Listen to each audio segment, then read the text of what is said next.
Moscow says that attempts to undermine the legitimacy of the Syrian government aim to increase terrorism and reduce the chances of a peaceful solution.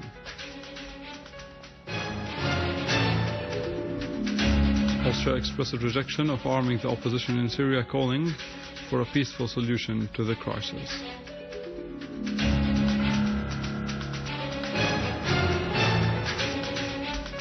Syrian Arab Army units continue to target terrorist hideouts in several areas and eliminate scores of them.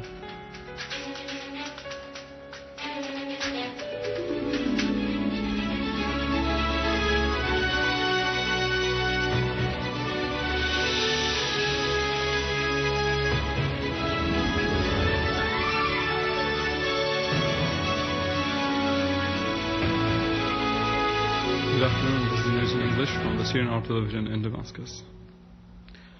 Russian Foreign Minister Sergei Lavrov stressed following talks with his Swiss counterpart Didier Burkhalter that there were attempts to foil any chance for reaching a peaceful solution in Syria and attempts by international organizations to impose a legal solution with the aim of undermining the legitimacy of the Syrian government. He referred that these acts will lead to nothing good. Rather, they may be helping extremist groups to rise to power. Lavrov underlined the need to resolve the crisis in Syria through dialogue and negotiations, warning that the more the dialogue is delayed, the higher the cost will be in terms of Syrian lives. In Beirut, Lebanese Minister of Foreign and Expatriate Affairs Adnan Mansour discussed with his Austrian counterpart Mikhail Spindlinger bilateral relations and the situation in the region, especially in Syria and its repercussions on the Arab region. Spindlinger expressed his country's rejection of arming the opposition in Syria, calling for finding the appropriate framework to hold dialogue among all Syrian parties to find a political solution to the crisis in Syria. He added that sending more weapons is not a solution, indicating that Austria has no intention to reduce the number of its troops in the United Nations Interim Force in Lebanon, UNIFIL.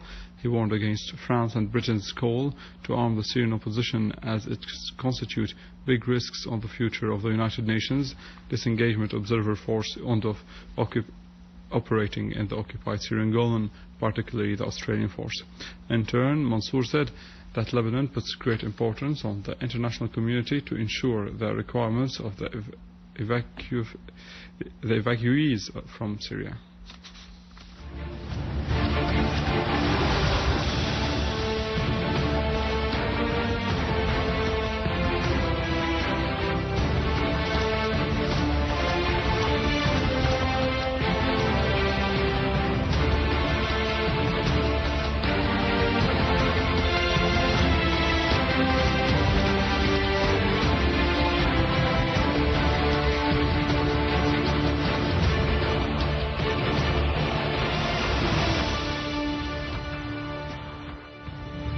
Border Guard patrols repelled terrorist groups which attempted to sneak from village of Ezaiz in Lebanon into Tal Kalakh in Syria, killing a number of terrorists and injuring others. A similar infiltration attempt by terrorists coming from the west of Al-Brij in Lebanon was likewise prevented, leading to the death of a number of terrorists. A source in the government raid said that the infiltration attempts coincided with heavy fire from the terrorists against Border Guard patrols. The source added that a number of terrorists fled to the Lebanese territories. Meanwhile, an army unit destroyed 2 dens for terrorists in Sarkis and Al-Midan neighborhood in Al-Hosn village. In Homs, the Syrian Arab Army units continued to chase terrorists in a Rastan area at Dar al-Kabira, Al-Joidia, Talbisi and other nearby villages. An army unit targeted a terrorist group in Al-Qarabis neighborhood. Another unit killed 7 terrorists near the center building on the road leading to Jurat al-Shayyah, destroying several cars and killing the terrorists inside them. Meanwhile, an army unit foiled a terrorist attempt to detonate 4 explosive devices weighing 25 kilograms each on Tel Jdid Abu al-Alaya road. Also in Idlib, a military source said that an army unit intercepted a terrorist group which tried to attack the youth camp in the city's countryside, killing and wounding most of the members of the group and destroying a pickup car equipped with a heavy machine gun.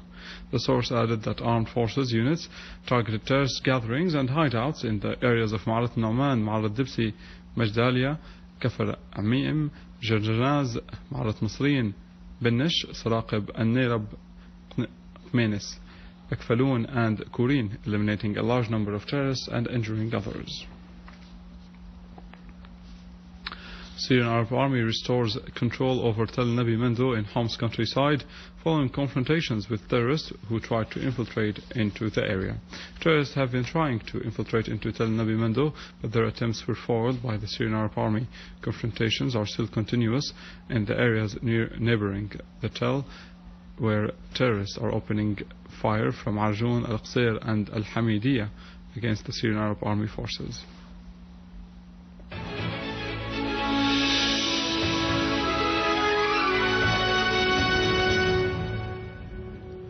Moscow repaid in kind on Washington's Magnitsky list, which imposed sanctions on a number of Russian officials. The Russian Foreign Ministry published a list of 18 Americans who were barred from entering the Russian territories, referring that they were involved in legitimizing acts of torture against detainees in Guantanamo.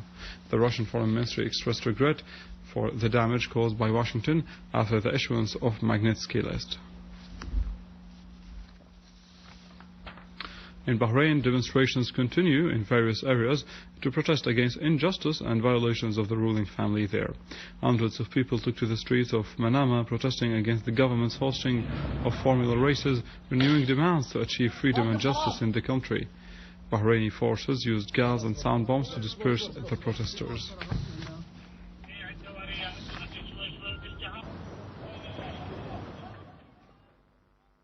In Libya, and after the NATO's democracy, unidentified armed men launched 4 missiles on a residential building in Mazda city, which resulted at the killing of 1 child and the injury of his family members. An official source stressed that the situation in Mazda city is unstable, which led to the displacement of a number of families in the city as the country is in chaos after the widespread of armed men and weapons. In Cairo, Egyptians demonstrated through Molotovs and the gate of Al-Ittihadiyya presidential palace, which overlooks Al-Mirghani Street. Security forces used gas bombs to disperse the demonstrators. Meanwhile, security forces fortified their positions near the presidential palace, anticipating riot acts that will coincide with the resumption of ousted Egyptian President Hosni Mubarak's trial, along with his 2 sons. Deputy Commander of the Iranian Land Forces General Komerth Haidari said that the Iranian army has successfully tested 3 surface-to-surface missiles during the latest military maneuvers carried out by the Iranian forces. He pointed out that these missiles have been made locally by Iranian expertise, adding that the new army personnel carrier would be disclosed next Thursday, marking the Army's Day. Haidari warned that if the Israeli enemy committed any foolish act or any act of aggression, Iran's response would be devastating to them. Venezuelan government has said that it foiled the scheme to obstruct the presidential elections to be held tomorrow. Chore Ariaza, Venezuelan vice president, said that security forces detained 2 Colombians who disguised as Venezuelan military personnel with bombs in their possession, and that they were plotting to obstruct the elections. It's worth noting that the Venezuelan authorities have closed its borders following intelligence information that some elements were plotting to create a chaos and instability ahead of the elections, which opinion polls have indicated that acting President Nicolas Maduro would win. That was it for our news for today. You can get more on our website www.syriaonline.sy. Stay with us after the break, the latest in economy and finance in our economic news.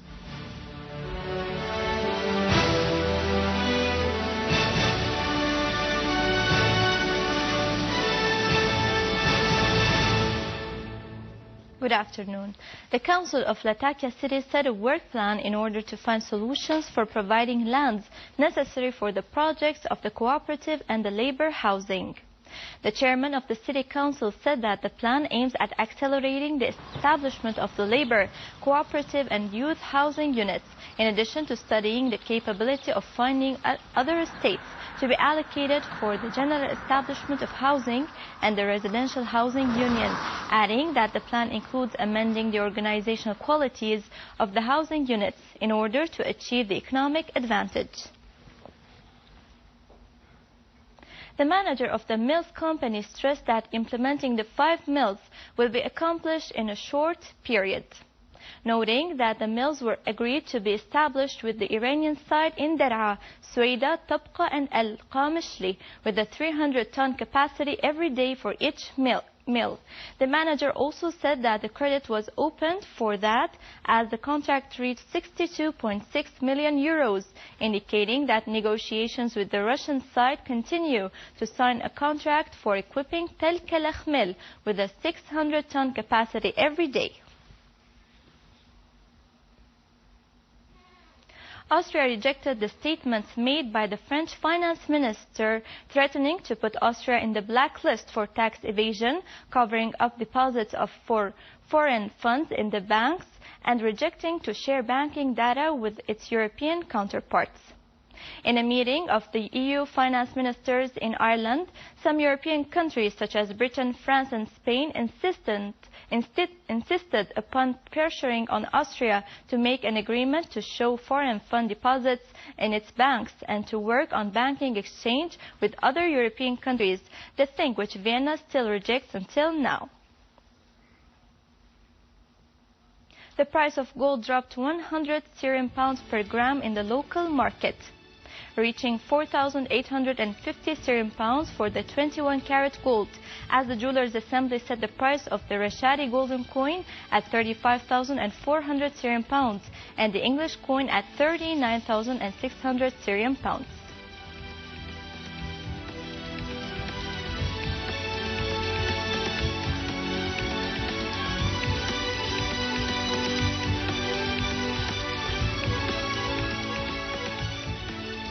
The Central Bank of Syria set the purchasing price of the US dollar at 95 Syrian pounds and the selling price at 95.63 Syrian pounds, while the price of purchasing the euro was set at 124.57 Syrian pounds and the selling price was set at 125.44 Syrian pounds.